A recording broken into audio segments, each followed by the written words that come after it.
नमस्कार दोस्तों, एक बार फिर से स्वागत है आपका हमारे चैनल हॉस्पिटल नौकरी के ऊपर। दोस्तों, हमारी पिछली वीडियोस को आप सभी ने पसंद किया, उसके लिए आप सभी का दिल से धन्यवाद। तो दोस्तों, जैसा कि आप जानते हैं, अभी हम हमारी एक सीरीज़ चला रहे हैं नर्सिंग एप्टीट्यूड के ऊपर दोस्तों, जिसमें हम कवर कर रहे हैं अलग अलग टॉपिक्स को। इसमें ऑलरेडी दोस्तों हम कवर कर चुके हैं ह्यूमन ऑर्गन और इंग्लिश के 2 पार्ट।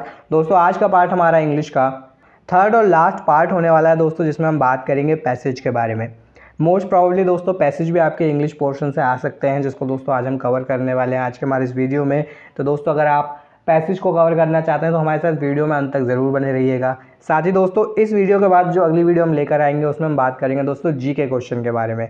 तो अगर आप दोस्तों अभी तक चैनल को आपने सब्सक्राइब नहीं किया है तो चैनल को सब्सक्राइब कर लीजिए, क्योंकि जीके जो है दोस्तों एक बहुत ही वास्ट टॉपिक है, जिसमें दोस्तों आपको ऑलमोस्ट सब कुछ कवर करना होता है। तो दोस्तों जीके का जो वीडियो होगा वो लंबा होने वाला है, क्योंकि जीके का जो दोस्तों वीडियो होने वाला है उसमें एक देखिए, जीके एक बहुत ही वास्ट टॉपिक है, तो उसमें हमें ऑलमोस्ट सब कुछ कवर करना होगा जो कि हो रहा है हमारी दुनिया में या जो हो चुका है ऑलरेडी। तो वो सारी चीज़ें दोस्तों हमें कवर करनी होंगी, इसलिए वो वीडियो लंबा होगा। तो इसलिए मैं आपसे कह रहा हूँ, अगर चैनल सब्सक्राइब नहीं किया है तो चैनल को सब्सक्राइब कर लीजिए और पास बने बेल आइकन के बटन को भी दबा दीजिए। जैसे ही वीडियो अपलोड होगा दोस्तों आपको नोटिफिकेशन मिल जाएगा और आप इजीली उस वीडियो को एक्सेस कर पाएंगे और उस वीडियो को देख पाएंगे। तो फिलहाल दोस्तों वो हमारा अगला वीडियो होगा। इस वीडियो में दोस्तों हम बात करने वाले हैं इंग्लिश पैसेज के बारे में, कि पैसेज आ सकते हैं तो पैसेज में दोस्तों किस टाइप के क्वेश्चन आ सकते हैं और आपको कैसे प्रिपेयर करना है पैसेज के लिए। ठीक है, तो देर ना करते हुए दोस्तों शुरू करते हैं हमारे इस वीडियो को और जानते हैं पैसेज के बारे में। तो दोस्तों आज हम बात करेंगे पैसेज के बारे में। 3 पैसेज दोस्तों मैंने आपके लिए आज लिए हैं, जिनको आप प्रिपेयर कर सकते हैं या फिर एक आइडिया ले सकते हैं कि आपको प्रिपेयर कैसे करना है पैसेज के लिए। ठीक है, तो पहला जो पैसेज है दोस्तों मैं उसको पढ़ने वाला हूँ। आप भी दोस्तों उसको पढ़िए आराम से, स्क्रीनशॉट आप ले सकते हैं अगर आपको प्रॉब्लम हो रहा है तो। ठीक है, तो पहले पैसेज को समझते हैं दोस्तों, फिर आगे हम बात करेंगे इसके आंसर के बारे में। तो पहला जो दोस्तों पैसेज है थोड़ा लंबा होने वाला है, तो आपको ध्यान से दोस्तों इस पैसेज को पढ़ना है और समझना है। ठीक है, आइए दोस्तों शुरू करते हैं। तो दोस्तों हमारा जो पहला पैसेज है वो है the pioneers of the teaching of science imagined that is introduction into education would, remove the conventionality, artificiality and backward lookingness which were characteristics of classical studies, but they were gravely disappointed. So too in that time had the humanists thought that the study of the classical authors in the original would banish at once the dull pedantry and superstition of medieval scholasticism. The professional schoolmaster was a match for both of them and has almost managed to make the understanding of the chemical reaction as dull and as dogmatic an affair as the reading of Virgil's Aeneid. तो दोस्तों ये हमारा एक paragraph खत्म हो गया है। ठीक है, दूसरे पैराग्राफ की ओर बढ़ते हैं। The chief claim for the use of science in education is that it teaches a child something about the actual universe in which he is living, in making him acquainted with the result of scientific discovery, and at the same time teaches him how to think logically and inductively by studying scientific method. A certain limited success has been reached in the first of these aims, but practically none at all in the second. Those privileged members of the community who have been through a secondary or public school education may be expected to know something about the elementary physics and chemistry of 100 years ago, but they probably know hardly more than any bright boy can pick up from an interest in wireless or scientific hobbies out of school hours. देखिए दोस्तों थोड़ा लंबा है, इसलिए अभी मैं आपको समझा नहीं सकता हूँ सेंटेंस वाइज, इसलिए मैं पहले इसको पढ़ रहा हूँ, इसके बाद फिर दोस्तों हम इसके एक्सप्लेनेशन की बात करेंगे। हमारा दोस्तों अगला पैराग्राफ है, as to the learning of scientific method the whole thing is palpably a farce. Actually, for the convenience of teachers and requirements of the examination system, it is necessary that the pupils not only do not learn scientific method but learn precisely the reverse. That is, to believe exactly what they are told and to reproduce it when asked, whether it seems nonsense to them or not. The way in which educated people respond to such quackeries as spiritualism or astrology, not to say more dangerous ones such as racial theories or currency myths, shows the 50 years of education in the method of science in Britain or Germany has produced no visible effect whatever. The only way of learning the method of science is the long and bitter way of personal experience, and until the educational or social systems are altered to make this possible, the best we can expect is the production of a minority of people who are able to acquire some of the techniques of science and still smaller minority who are able to use and develop them. सो दोस्तों एक लंबा paragraph हमें देखने को मिला यहाँ पर। आप लोग भी कह रहे होंगे कि क्या सर पढ़ के बता रहे हो, इसमें पढ़ना क्या है। ठीक है, पढ़ना ज़रूरी हो जाता है दोस्तों, नहीं तो फिर हम आंसर की ओर कैसे बढ़ेंगे। अब देखिए इस पैराग्राफ को हमने पढ़ लिया है, आपने भी पढ़ लिया होगा ऐसा मैं मान के चल रहा हूँ। आइए अब देखते हैं कि क्वेश्चन क्या पूछे गए हैं पैराग्राफ में। तो पहला जो क्वेश्चन पूछा गया है दोस्तों, the author implies that the professional school master has. अब ऑथर क्या इम्प्लाई करता है, क्या शो करता है कि जो प्रोफेशनल स्कूल मास्टर हैं उन्होंने क्या किया है।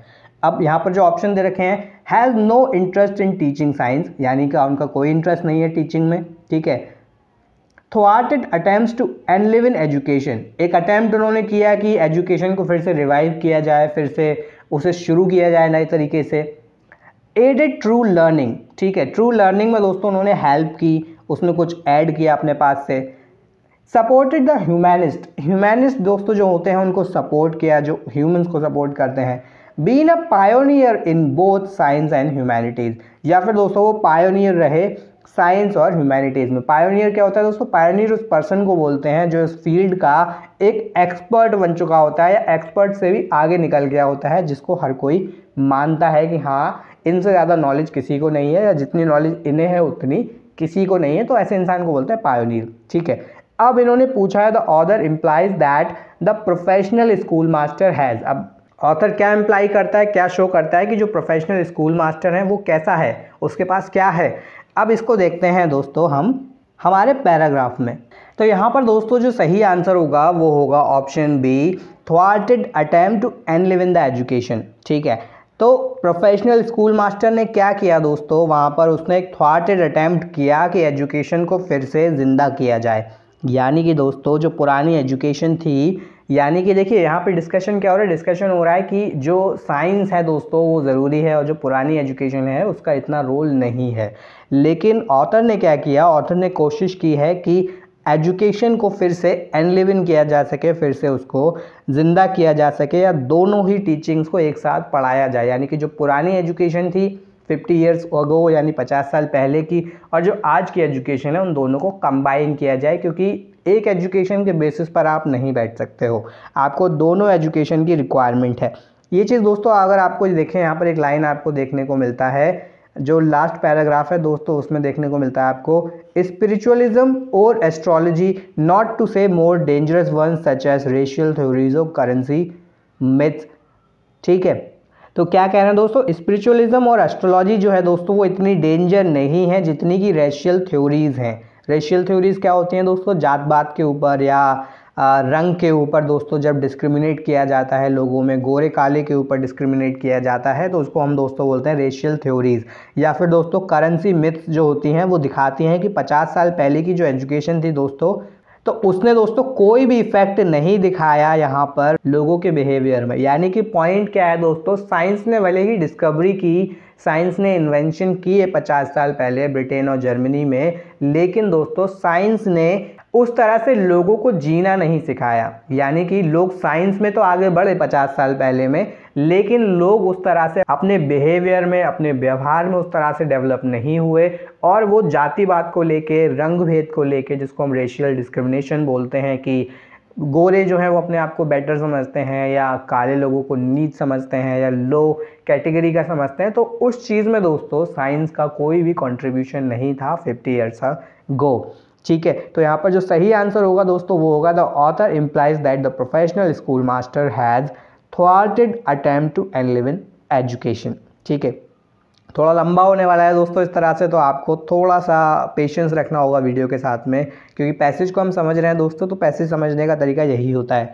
नेक्स्ट क्वेश्चन क्या पूछा गया दोस्तों, the author's attitude to secondary and public school education in the science is. ठीक है, अब क्या पूछा गया है, ऑथर का एटीट्यूड दोस्तों सेकेंडरी और पब्लिक स्कूल एजुकेशन की तरफ साइंस में कैसा था या कैसा है, या ऑथर जो है वो सेकेंडरी और पब्लिक स्कूल एजुकेशन को साइंस के पॉइंट ऑफ व्यू से कैसे देखता है। तो वो देखता है उसे दोस्तों कंटेम्पचुअस। कंटेम्पचुअस क्या होता है दोस्तों, कंटेम्पचुअस का मतलब होता है दोस्तों किसी की तरफ कम रिस्पेक्ट को शो करना, या किसी को भी दोस्तों उतनी रिस्पेक्ट ना देना जितनी उसको देनी चाहिए। या एक घृणा के तौर पे देखना या घृणा करना किसी चीज़ से, ठीक है। तो ऑथर का जो एटीट्यूड था सेकेंडरी और पब्लिक स्कूल एजुकेशन की तरफ वो था कंटेम्पचुअस, ठीक है। कंटेम्पचुअस दोस्तों हम ऑलरेडी समझ चुके हैं, कंटेम्पचुअस होता है शोइंग लैक ऑफ रिस्पेक्ट। अब दोस्तों देखिए यहाँ पर वोकेबलरी भी आपका स्ट्रांग हो रहा है, तो अगर आपको ऐसे वर्ड्स का मीनिंग नहीं पता है तो पहले तो आपको वर्ड्स का मीनिंग पता होना चाहिए। तो जैसे भी आपको दोस्तों कोई नए वर्ड देखने को मिलते हैं सबसे पहले उन्हें नोट डाउन कर लीजिए, उनका मीनिंग चेक कर लीजिए, उनका मीनिंग क्या होता है। अगर हमें वर्ड का मीनिंग ही नहीं पता होगा दोस्तों तो फिर हम आंसर कैसे करेंगे, राइट। तो यहाँ पर दोस्तों जो आंसर होगा वो होगा ऑप्शन ई कंटेम्पचुअस, ठीक है। नेक्स्ट क्वेश्चन क्या पूछा है दोस्तों, the word palpably most nearly means. अब यहाँ पर दोस्तों क्या पूछा है, द वर्ड पैल्पेबली, यानी पैल्पेबली जो वर्ड है दोस्तों उसका नियरली मीनिंग क्या है, यानी कि उसका कुछ सिनोनिम आपको लिखना हो तो सिनोनिम उसका क्या होगा। तो दोस्तों इस वर्ड का सिनोनिम होगा ऑब्वियसली, ठीक है। ऑब्वियसली दोस्तों जो है आप रिप्लेस कर सकते हैं पैल्पेबली से, या उसकी जगह पर दोस्तों आप लिख सकते हैं पैल्पेबली, ठीक है। तो ये भी दोस्तों देखिए एक इंपॉर्टेंट वर्ड पूछा है। अब आंसर आप तभी कर पाओगे जब आपको पता होगा, ठीक है।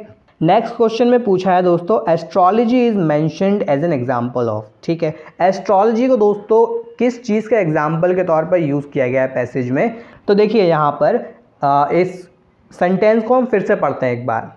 थर्ड पैराग्राफ में दोस्तों जो लास्ट पैराग्राफ है वहाँ पर आप देखिए, the way in which educated people respond to such quackeries, ठीक है। क्वैकरीज बोला गया है दोस्तों, पुरानी चीज़ों को क्या बोला गया है, क्वैकरीज, यानी कि बत्तख नहीं होता है, बत्तख जो होता है वो क्वैक क्वैक करता है, ठीक है। तो उसको क्वैकरीज बोला है वहाँ पर। क्वैकरी का मीनिंग होता है दोस्तों जब आप किसी झूठी प्रैक्टिस को करते हैं या आप किसी चीज़ की ऐसी प्रैक्टिस करते हैं जो कि बेबुनियाद है या जिसका कोई लॉजिक नहीं बनता है। तो एस्ट्रोलॉजी और स्पिरिचुअलिज्म जो था दोस्तों एजुकेटेड लोगों के लिए क्या था, वो फिजूल की चीज़ें थी कि ये सब करके कोई फ़ायदा नहीं है, ये पूरा टाइम वेस्ट है, ठीक है। और एस्ट्रोलॉजी, फिर से सेंटेंस को पढ़ता हूँ दोस्तों, the way in which educated people respond to such quackeries as spiritualism or astrology, not to say more dangerous ones such as racial theories or currency myths, shows that 50 years of education method of science in Britain and Germany, ठीक है। लंबा sentence हो जाएगा, पूरा नहीं पढ़ते हैं, हमें अपना काम की चीज़ देखनी है।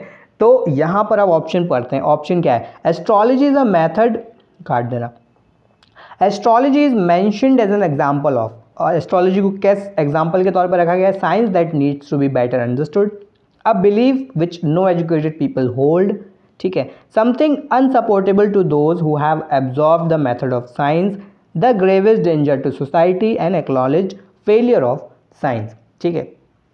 अब सारे ऑप्शन को आपको पढ़ना है, फिर आपको कैलकुलेट करना है which is the most relevant to the passage।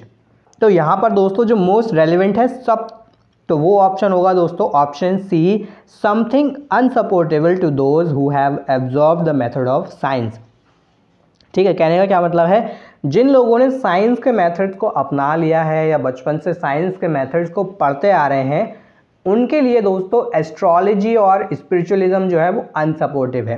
Unsupportive कह लीजिए, अनसपोर्टेबल कह लीजिए, कुछ भी कह लीजिए। कैसे अनसपोर्टेबल है, एक साइंस का स्टूडेंट दोस्तों क्या करता है, एक साइंस का स्टूडेंट कैलकुलेशन करता है, चाहे वो केमिकल हो, फिजिकल हो, बायोलॉजिकल हो, ठीक है। वो एक्सपेरिमेंट के बेसिस पर फिर अपने डिसीजंस को बनाता है। वो दोस्तों अपने एक्सपीरियंस के बेसिस पर अपने बिलीव्स को सेट करता है, यानी कि जो वो बिलीव करता है वो ऐसे ही बिलीव नहीं करता है, वो जब उसे रिजल्ट मिल जाता है, जब वो एक्सपेरिमेंट कर लेता है, जो आउटकम निकल कर आता है उस आउटकम को दोस्तों वो सच मानता है। उसके लिए स्पिरिचुअलिज्म दोस्तों आप जानते ही होंगे, स्पिरिचुअल होना, ठीक है, मंत्र जप करना, चैंटिंग करना, मेडिटेशन करना, ये स्पिरिचुअलिज्म दोस्तों उसके लिए इररेलेवेंट है या अनसपोर्टेबल है, ठीक है। या एस्ट्रोलॉजी है दोस्तों, हाथ देखना या प्लैनेट की जो मूवमेंट है उसको देखना, उसके बेसिस पर फिर दोस्तों कैलकुलेट करना, तो वो साइंस के बियॉन्ड था उस समय में जब दोस्तों ये बात हो रही थी, ठीक है। तो सही ऑप्शन क्या होगा, ऑप्शन सही होगा दोस्तों option C, something unsupportable to those who have absorb the methods of science, ठीक है। लास्ट क्वेश्चन की ओर बढ़ते हैं दोस्तों। हमारा लास्ट क्वेश्चन है इस पैसेज का, the author blames all of the following for the failure to impart scientific method through the education system except, ठीक है। क्या कह रहा है question, the author blames all of the following, ठीक है। जो ऑथर जो है दोस्तों वो सबको ब्लेम करता है for the failure to impart scientific method, यानी कि जो साइंटिफिक मैथड है उसको प्रॉपरली नहीं पहुंचाया जा सका सब तक, तो उसका जो फेलियर है through the education system except, यानी कि एजुकेशन सिस्टम में दोस्तों जो फेलियर हुआ है साइंस को सब तक ना पहुंचा पाने का, उनमें से कौन जो है वो बचा हुआ है। ठीक है, ऑप्शन देख लेते हैं पहले, फिर आगे बात करते हैं। पुअर टीचिंग, ठीक है, examination methods, lack of direct experience, the social and education system and lack of interest on the parts of student. यहाँ पर दोस्तों जो सही आंसर होगा वो होगा lack of interest on the part of student. यानी कि अब जैसे हम ही लोग मान लीजिए, ठीक है, हम सब ऑलमोस्ट 8th या 9th तक ऑलमोस्ट सेम सब्जेक्ट्स पढ़ते हैं। 9th के बाद हमारे सब्जेक्ट डिफरेंट हो जाते हैं, चेंज हो जाते हैं एज पर आर इंटरेस्ट, जो भी हमारा इंटरेस्ट होता है। कुछ आर्ट्स ले लेते हैं, कुछ कॉमर्स ले लेते हैं, कुछ साइंस ले लेते हैं, साइंस में भी डिवाइड हो जाते हैं, कुछ बायो ले लेते हैं, ठीक है, कुछ फिजिक्स केमिस्ट्री मैथ ले लेते हैं। तो ऑथर क्या कहता है दोस्तों, यहाँ पर जो लैक ऑफ इंटरेस्ट था स्टूडेंट का, जिसके चलते हम साइंस को सभी तक नहीं पहुँचा पाए, क्योंकि बच्चों का इंटरेस्ट अगर नहीं था तो उन्होंने साइंस को नहीं लिया या उसमें अपना इंटरेस्ट नहीं दिखाया। ठीक है दोस्तों, तो ये जो है ये पैसेज के आंसर हैं जो अभी तक हमने देखे हैं। देखिए पैसेज में गो थ्रू जाना बहुत लंबा एक वीडियो हो जाएगा। पैसेज को आपको दोस्तों प्रॉपरली पढ़ना होगा ये सब समझने के लिए, और दोस्तों वोकैबलरी को भी स्ट्रॉन्ग करना होगा। वोकैबलरी देखिए 2 जो क्वेश्चन थे वो वोकैबलरी बेस्ड थे आपके, जिसमें एक था आपका कंटेम्पचुअस वाला, ठीक है, दूसरा था आपका पैल्पेबली वाला, यानी कि पैल्पेबली का जो नियरली वर्ड है वो क्या होता है, नियरली मीनिंग क्या होता है, तो वो होता है आपका ऑब्वियसली। तो वोकैबलरी को स्ट्रॉन्ग करना होगा दोस्तों, वोकैबलरी बहुत ज़्यादा इंपॉर्टेंट है। नेक्स्ट पैराग्राफ की तरफ बढ़ते हैं दोस्तों, छोटा पैराग्राफ है, इतना लंबा नहीं होगा तो ज़्यादा समय इसमें नहीं लगेगा।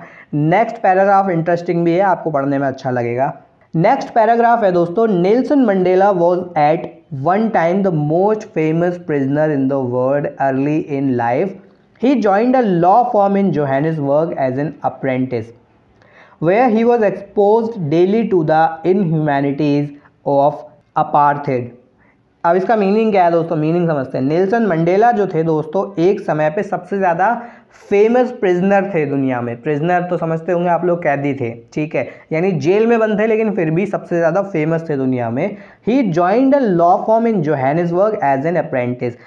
दोस्तों उससे पहले उन्होंने जोहानिसबर्ग दोस्तों साउथ अफ्रीका में एक जगह है, एक शहर का नाम है जोहानिसबर्ग, जैसे हमारे यहाँ मुंबई है। तो उन्होंने दोस्तों जोहानिसबर्ग में एक लॉ फर्म को ज्वाइन किया एक अप्रेंटिस के तौर पर, यानी प्रैक्टिस करने के लिए एक लॉ फर्म को ज्वाइन किया। Where he was exposed daily to the inhumanities of apartheid, ठीक है, जहाँ पर डेली दोस्तों उन्हें एक्सपोज किया जाता था। एक्सपोज करने का सेंस है दोस्तों, डेली उन्हें ये फील कराया जाता था, ये महसूस कराया जाता था इनह्यूमैनिटीज। सिंपल दोस्तों एक वर्ड में समझें तो दोस्तों यहाँ पर देखिए वर्ड का यूज हुआ है अपार्थेड, ठीक है। अपार्थेड क्या है दोस्तों, एक पॉलिसी थी साउथ अफ्रीका में ये, जो कि सेपरेट करती थी गोरे लोगों को काले लोगों से, ठीक है, गोरे लोगों को काले लोगों से। अगर आप साउथ अफ्रीका की हिस्ट्री में जाएं तो साउथ अफ्रीका में गोरे और काले दोनों लोग रहते हैं, ठीक है।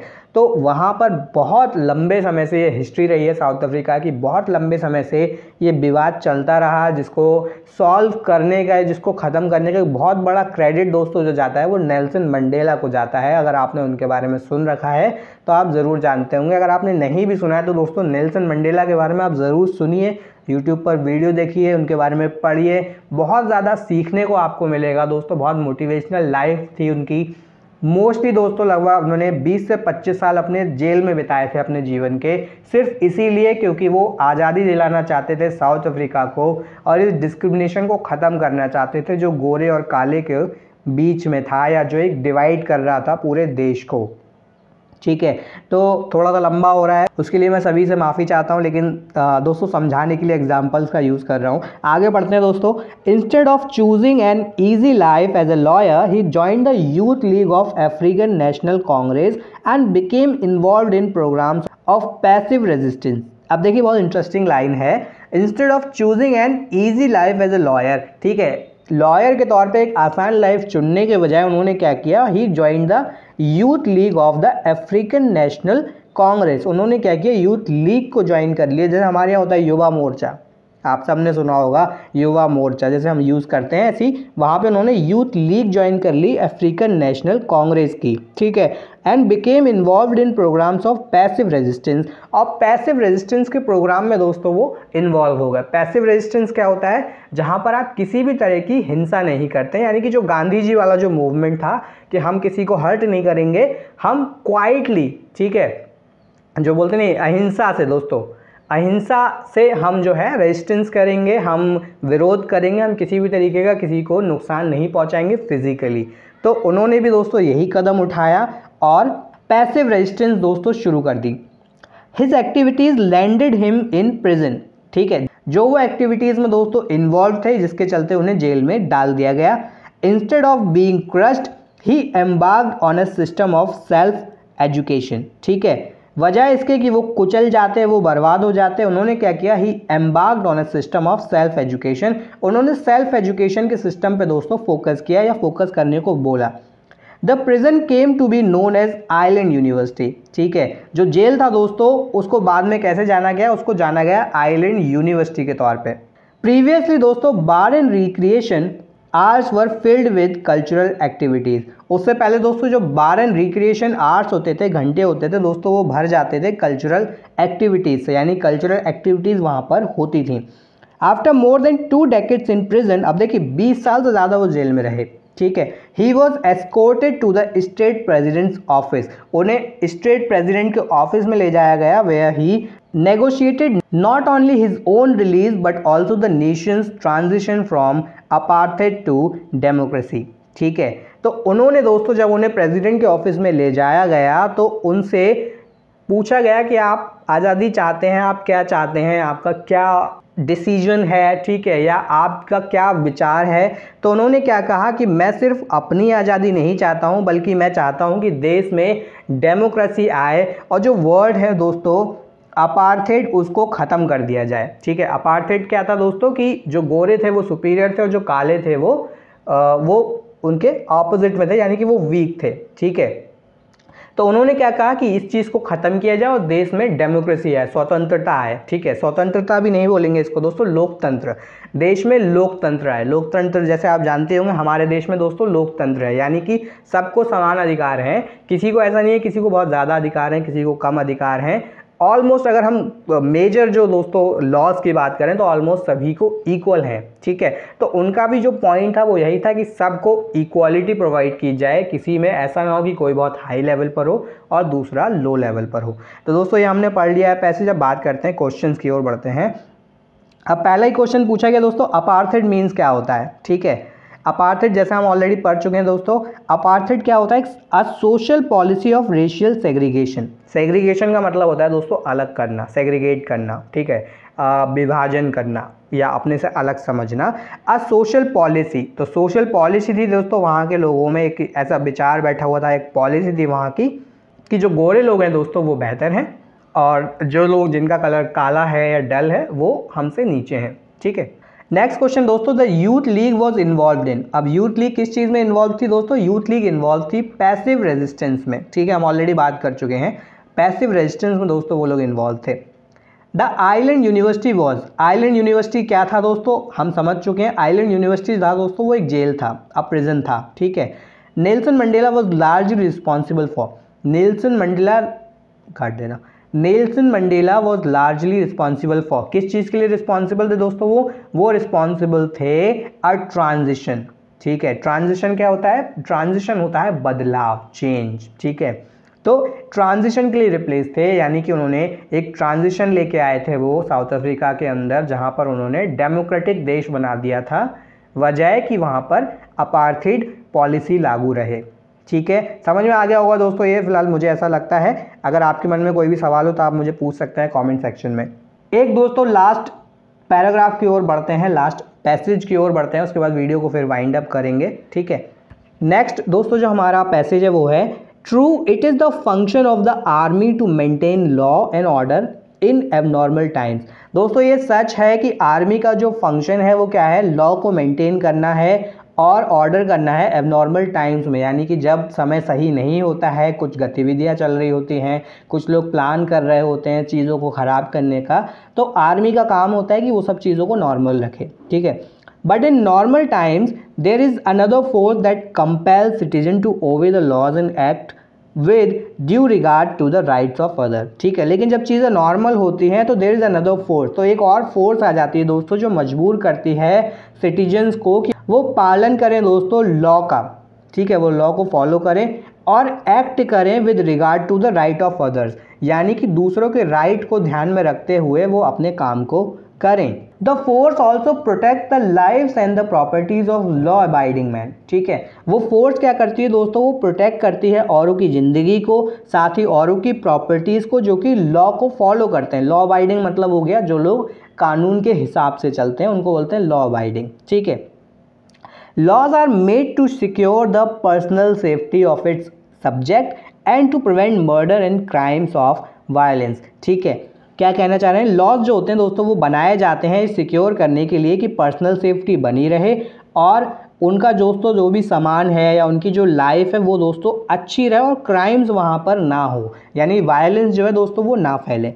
They are made to secure the property of the citizens against theft and damage, to protect the right of communities and castes to carry out their customs and ceremonies, ठीक है। क्या कहा जा रहा है दोस्तों, जो लॉज होते हैं दोस्तों उन्हें बनाया जाता है कि औरों की प्रॉपर्टीज़ को सिक्योर किया जा सके अगेंस्ट द थेफ्ट, यानी कि जो भी थेफ्ट होता है जो कि जो हमारे यहाँ गुंडे होते हैं या जो दूसरों से ज़बरदस्ती काम कराना चाहते हैं, उनकी संपत्ति को छीन लेना चाहते हैं, ठीक है, तो उनसे दोस्तों उन्हें बचाया जा सके और कम्युनिटी के राइट को दोस्तों प्रोटेक्ट किया जा सके। कम्युनिटी दोस्तों, कम्युनिटी से मतलब है हम लोगों से, जो रहने वाले हैं, जो शहरी हैं, जो वासी हैं उस जगह के, उनके जो राइट है उनको प्रोटेक्ट किया जा सके, यानी कि ऐसा ना उनके राइट्स उनसे छीन लिए जाएं कि मान लीजिए अगर आपको कोई परेशानी है तो आप अपनी बात रख पाओ, ऐसा ना हो आपकी बात को दबा दिया जाए और आप कुछ भी ना कह पाओ, बस आप बर्दाश्त करते रहो। तो उनके राइट को प्रोटेक्ट करने के लिए, जिससे कि दोस्तों वो carry out the customs and ceremonies, जिससे कि वो अपने कस्टम्स और सेरेमनीज को आराम से कर पाएँ बिना किसी डर के। So long as they do not conflict with the right of others, ठीक है। कब तक कर पाएँ, जब तक होना चाहिए दोस्तों, जब तक कि वो दूसरों के काम में टांग अड़ाना शुरू ना कर दें, ठीक है। थोड़ा कॉम्प्लिकेटेड हो रहा है, सिंपल करके समझते हैं। यानी कि पॉइंट ये है दोस्तों कि हमें सबके राइट्स को प्रोटेक्ट करना चाहिए, जिससे कि वो अपने सेरेमनीज और फंक्शंस को ईजिली कंडक्ट कर पाएँ, कैरी आउट कर पाएँ और दूसरे से उन्हें कोई प्रॉब्लम ना हो। यानी कि ऐसा ना हो कि एक जो पार्टी है वो अपने फंक्शन कर रही है लेकिन दूसरी पार्टी को फंक्शन करने की अनुमति नहीं है या वहाँ पर उन्हें राइट नहीं है और उन्हें हर तरह से दबाया जा रहा है या शोषित किया जा रहा है, तो ऐसा नहीं होना चाहिए, ठीक है। आगे बात करते हैं दोस्तों।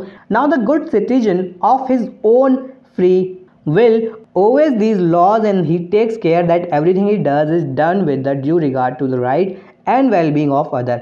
यहाँ पर दोस्तों जो अच्छे सिटीजन होते हैं वो इस बात का ख्याल ज़रूर रखते हैं कि जो भी हो वो सही तरीके से हो और किसी को किसी भी तरह की परेशानी ना हो मेरे चलते या किसी और के चलते, ठीक है। But a bad citizen is only restrained from breaking these laws by fear of the consequences of his actions. लेकिन जो बुरे सिटीजन होते हैं, जो ख़राब सिटीजन होते हैं, आपके पड़ोस में भी आई एम श्योर होंगे, ठीक है, किसी को ऑफेंड नहीं कर रहा हूँ दोस्तों, जस्ट अ जोक्स अपार्ट। तो जो बुरे सिटीजन होते हैं दोस्तों वो इस चीज़ को नहीं मानते हैं। उनका क्या होता है कि लॉज को तोड़ो और दूसरों को डराओ अपने एक्शन से कि मैं ऐसा कर दूंगा, मैं वैसा कर दूंगा, अगर ये किया तो ऐसा हो जाएगा, वो किया तो वैसा हो जाएगा। तो जो बैड सिटीजन होते हैं दोस्तों वो इस तरह के टास्क करना शुरू कर देते हैं।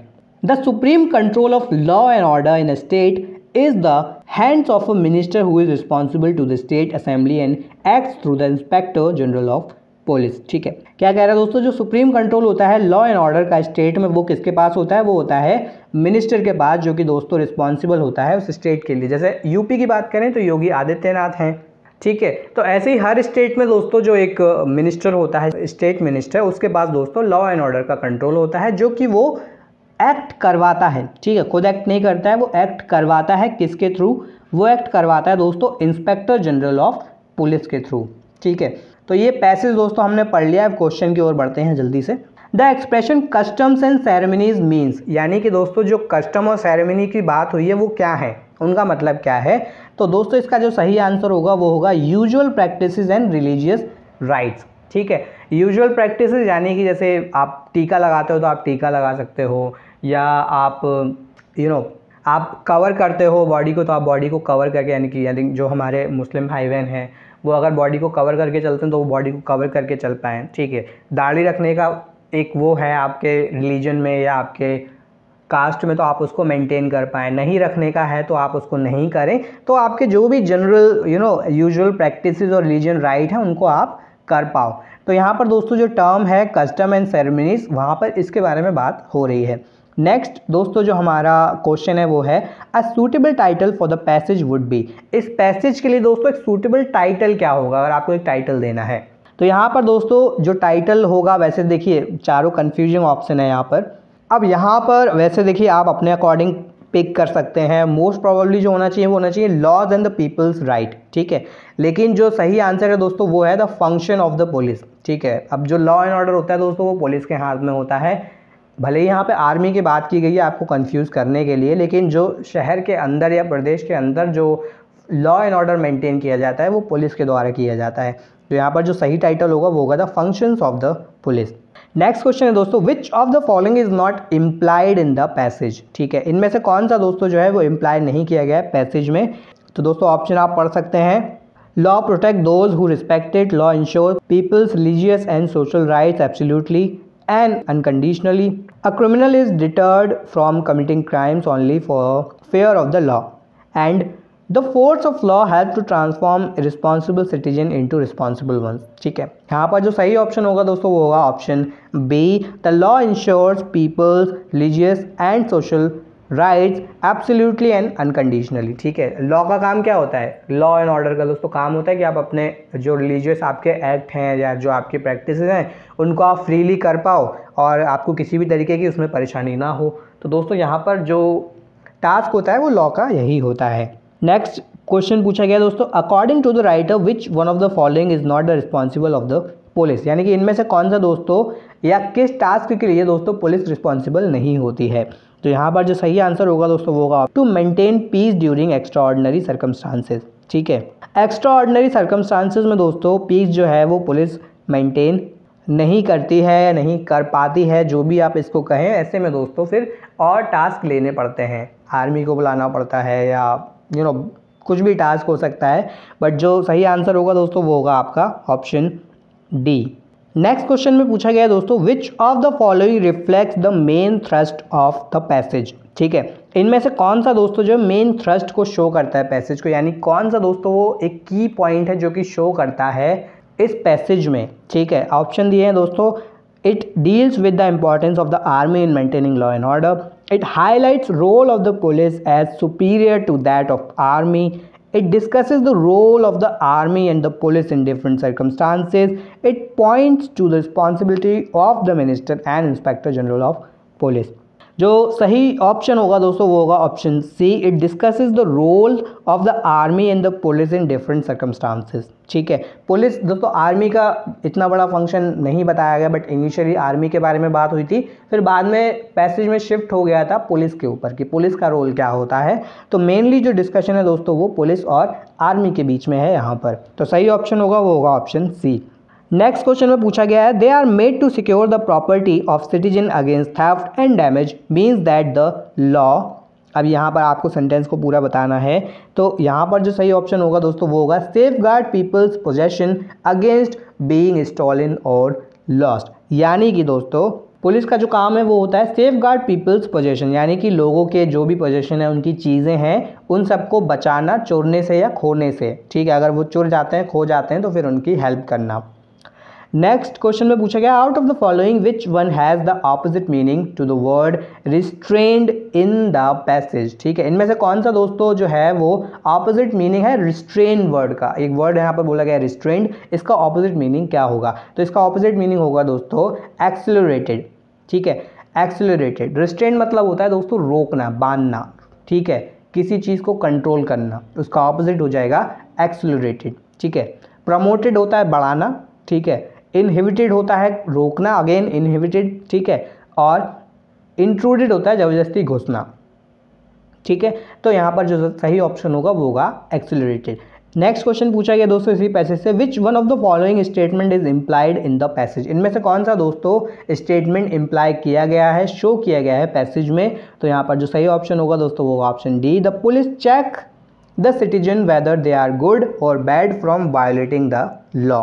ठीक है, नेक्स्ट क्वेश्चन है, which of the following statement expresses most accurately the idea contained in the first sentence. ठीक है, पहले सेंटेंस में दोस्तों जो आइडिया बताया गया है इनमें से कौन सी स्टेटमेंट उसको एक्यूरेटली एक्सप्रेस कर रही है, एक्यूरेटली बता रही है। तो दोस्तों यहाँ पर जो सही आंसर होगा वो होगा option D, it is in exceptional circumstances that the army has to ensure peace in the country. यानी कि जब पुलिस के कंट्रोल के बाहर बात चली जाती है तो दोस्तों ऐसे में आर्मी को टेक ओवर करना होता है या आर्मी को दोस्तों चीज़ों को अपने हाथ में लेना होता है। पहला सेंटेंस दोस्तों जैसा कि हमने पढ़ा था तो उस सेंटेंस को ये प्रॉपरली एक्सप्रेस करता है। लास्ट क्वेश्चन में पूछा गया दोस्तों, the last sentence of the passage implies that. अब पैसेज का जो लास्ट सेंटेंस जो हमने पढ़ा था जो कि स्टेट चीफ मिनिस्टर और इंस्पेक्टर जनरल ऑफ पुलिस के बारे में बात हुआ था, वो किस ओर इशारा करता है या वो क्या कहने की कोशिश कर रहा है। तो इसका जो सही आंसर होगा दोस्तों वो होगा option B, in every state maintenance of public peace is under the overall control of the responsible minister. यानी कि जो पीस को बनाए रखने का दोस्तों जो एक पावर होता है, एक कंट्रोल होता है, उसके लिए रिस्पॉन्सिबल कौन होता है, उसके लिए स्टेट मिनिस्टर रिस्पॉन्सिबल होता है। तो दोस्तों 3 पैसेज मैं लेकर आया, थोड़ा लंबा वीडियो हो गया और आशा करता हूँ आप सभी हमारे साथ वीडियो में बने रहे। तो इस तरह से दोस्तों पैसेज आपके में आते हैं, मोस्ट प्रोबेबली 1 या 2 पैसेज आपको देखने को मिल सकते हैं, इससे ज़्यादा पैसेज दोस्तों आपके एग्जाम में नहीं आएंगे। तो पैसेज को दोस्तों आप प्रिपेयर करते हुए चलिएगा। एंटोनिम और सिनोनिम भी दोस्तों पूछे जा सकते हैं, उसके बारे में हम वीडियो नहीं बना रहे हैं। एंटोनिम सिनोनिम दोस्तों आप कवर कर सकते हैं, खुद से बुक ले सकते हैं आप। ठीक है, बुक में आपको एंटोनिम सिनोनिम मिल जाएंगे और अगर आपकी वोकेबलरी ऑलरेडी अच्छी है तो दोस्तों आपको ज़रूरत भी नहीं है एंटोनिम प्रिपेयर करने की। एंटोनिम सिनोनिम आप इजीली उसको आंसर कर लोगे। इन केस आपकी वोकेबलरी अच्छी नहीं है, वर्ड की नॉलेज इतनी अच्छी नहीं है, तो एंटोनिम सिनोनिम भी दोस्तों आप प्रिपेयर कर सकते हैं। तो दोस्तों एक था एक वीडियो जो आपके लिए लेकर आया, आशा करते हैं वीडियो इन्फॉर्मेटिव लगा होगा। कोई दोस्तों आप सुझाव हमें देना चाहते हैं, कोई एडवाइस देना चाहते हैं तो कमेंट सेक्शन में कमेंट करके हमें ज़रूर बताएं। साथ ही चैनल पर नए हैं तो चैनल को सब्सक्राइब भी करें दोस्तों। और हाँ दोस्तों, अगले वीडियो में हम जीके के टॉपिक को कवर करेंगे, तो अगले वीडियो का वेट ज़रूर करें। साथ ही दोस्तों पास बने नोटिफिकेशन के बेल आइकन को दबा दीजिए जिससे कि आपको हमारा जीके वाला वीडियो मिल जाए। तो वीडियो में दोस्तों आप सभी अंत तक जुड़े रहे, उसके लिए आप सभी का धन्यवाद।